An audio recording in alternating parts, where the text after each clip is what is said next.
मंदिर में घी के दीपक जलाने का चमत्कार। मित्रों, सतयुग की बात है। एक समय में भद्रास नामक महान राजा हुआ करते थे।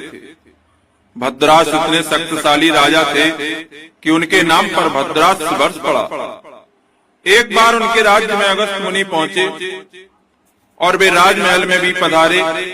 राजा ने उनकी खूब आवभगत की। अगस्त मुनि बोले, भद्रास, तुम्हारे यहाँ मैं 7 दिन रुकूंगा। राजा ने उनके ठहरने का विधिवत प्रबंध किया और अपने सेवकों इत्यादि को उनकी सेवा में लगा दिया। उन्होंने अपनी रानियों से उनके दर्शन लाभ लेने को कहा। राजा भद्रास की रानी कांतमती अत्यंत सुंदर थी।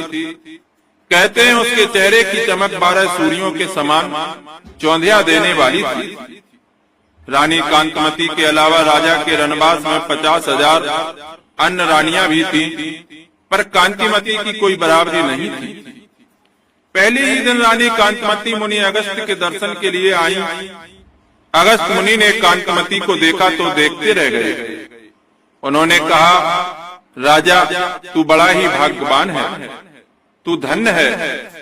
दूसरे दिन कांतमती फिर आई तो उसे देखकर अगस्त बोले, ओह, सारा संसार वंचित रह गया।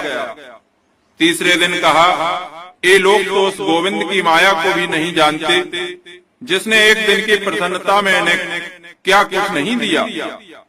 चौथे दिन जब कांतमती मुनि दर्शन के लिए पहुंची तो वे अपने दोनों हाथ ऊपर उठाकर बोले, हे जगन्नाथ, आप धन्य हैं, आपकी लीला महान है। इसी तरह 5वें दिन बोले, भद्रास, तुम्हें बहुत बहुत धन्यवाद। हे अगस्त, तू धन्य हुआ। इसी तरह 6ठे दिन भी उन्होंने कांतमती को देखकर प्रशंसात्मक टिप्पणियां की। 7वें दिन तो गजब ही हो गया। वे बोले कि राजा ही नहीं, उसकी रानी, सेवक सभी मूर्ख हैं जो मेरी बात नहीं समझते। इतना कहने के बाद वे उठे और सबके बीच राजा भद्रास के सामने ही भाव विभोर होकर नाचने लगे। 7 दिनों तक रानी के जाने पर उसकी प्रशंसा, और अब यही सभी उपस्थित लोगों के सामने ही धीर गंभीर रहने वाले मुनि का नृत्य। कुछ देर तो राजा अचरज में रहा। फिर उसने विनम्रता से हाथ जोड़कर अगस्त मुनि से इसका कारण पूछा। राजा के आश्चर्य और प्रश्न के उत्तर में मुनि ने कहा, राजन, आप पूर्व जन्म में हरिदत्त नामक एक धनवान और धर्म कर्म में विश्वास रखने वाले वैश्य के दास थे। उसकी सेवा सुरक्षा आपका काम था। यह कांतमती तब भी आपकी पत्नी थी। कांतमती भी वैश्य के यहाँ दासी का काम करती थी। एक बार वैश्य ने फैसला किया कि वह अश्विन मास की द्वादशी का व्रत रखकर भगवान विष्णु के मंदिर में विधिवत पूजा करेगा। समय आने पर वैश्य ने सारी तैयारियां कर मंदिर के लिए प्रस्थान किया। तुम दोनों उसके भरोसेमंद नौकर थे, सो इसलिए उसने न सिर्फ तुम दोनों को अपने साथ लिया बल्कि पूजा प्रबंध में भी साथ रखा।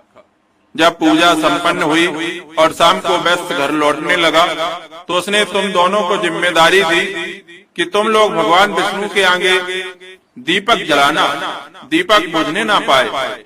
तुम दोनों पति पत्नी ने रात भर दीपक के सामने बैठकर काटा। दीपक को एक क्षण के लिए भी बुझने ना दिया। जब तक पूरी तरह सवेरा ना हुआ तुम ना उठे। तुम दोनों ने रक्षपाल की भूमिका बहुत ध्यान पूर्वक निभाई।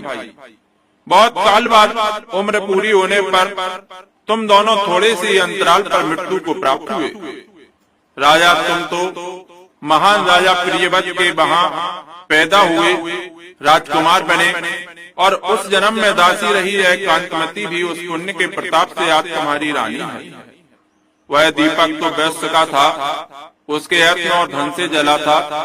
तुमने तो बस उसको जलते रहने की देखरेख ही की थी। यदि केवल इतने से ही इसका पुण्य प्रताप आपको यह फल दे सकता है तो जो विष्णु मंदिर में स्वयं दीपक जलाएंगे उनको कितना पुण्य मिलेगा। इसलिए मैंने कहा था कि सब संसार इससे वंचित रह गया। सबको मूर्ख मैंने इसलिए कहा कि सब कुछ देखते हुए भगवान विष्णु के दीपदान के महत्व को लोग नहीं जानते। अपने को धन्यवाद इसलिए दिया कि मुझे यह सब कार्यों में महज श्री विष्णु ही सूझते हैं, और तुम्हें और कांतिमती को धन्य इसलिए कहा कि तुमने दूसरे के जलाए दीप की रक्षा भी इस तरह मन लगाकर की।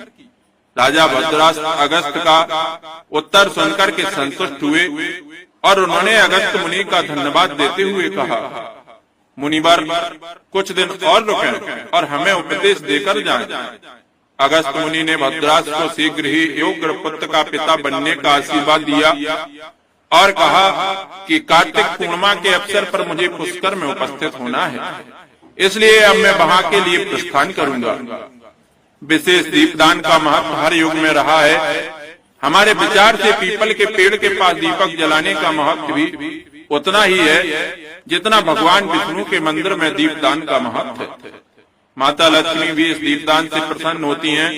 उन सभी विष्णु भक्त और श्रद्धालुओं पर माता लक्ष्मी अवश्य ही प्रसन्न होंगी यदि वे कार्तिक मास में दीपदान शुद्ध तिल का, तेल का या गाय के घी का भी करते हैं। दोनों दीपों का महत्व अलग अलग है। गाय का घी तो अमृत है जो देवताओं को भी पसंद है। मित्रों, इसी के साथ आज की कहानी संपन्न हुई। लाइक करें, शेयर करें और कमेंट में जय श्री हरि विष्णु लिखना न भूलें। फिर मिलेंगे बहुत जल्दी अगली कहानी लेकर। आपका दिन शुभ हो।